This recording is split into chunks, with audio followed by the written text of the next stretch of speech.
Assalamualaikum, halo guys. Di video kali ini aku mau share video resep bubur sumsum ala dapur Naimah.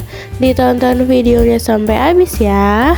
Untuk bahan bubur sumsumnya, di sini aku pakai 75 gram tepung beras, 750 ml santan cair, setengah sendok teh garam, dan daun pandan secukupnya. Lalu untuk bahan gula merahnya, di sini aku pakai 130 gram gula merah, 130 ml air, seperempat sendok teh garam, 1 sendok teh tepung maizena yang dilarutkan, lalu daun pandan secukupnya. Untuk pembuatan bubur sumsumnya, dalam keadaan api mati, kita masukkan 750 ml santan cair, masukkan juga tepung berasnya, lalu garam, terakhir daun pandan.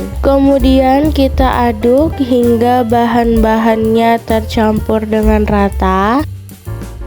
Jika sudah rata, bisa kita nyalakan kompornya dan kita masak di api sedang cenderung kecil hingga nanti mengental. Nah, ini tampilan saat sudah mengental. Ini tampilan saat sudah jadi ya. Kelihatan lembut banget kan? Selanjutnya di sini aku mau buat kuah gula merahnya.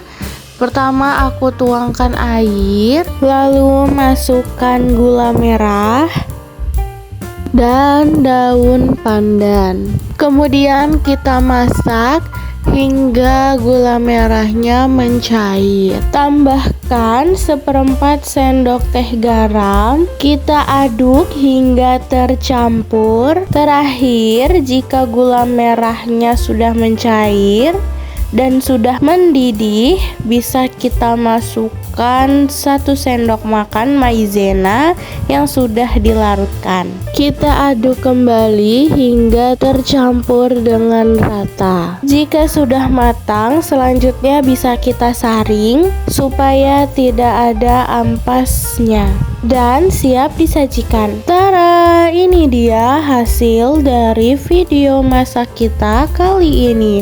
Bubur sumsum ala dapur Naimah.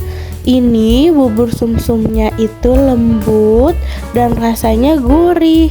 Cocok banget dimakan sama kuah gula merahnya yang manis. Ini bisa juga untuk jadi ide jualan loh. Kalau kalian suka videonya, jangan lupa like, subscribe, and comment ya guys. See you in the next video.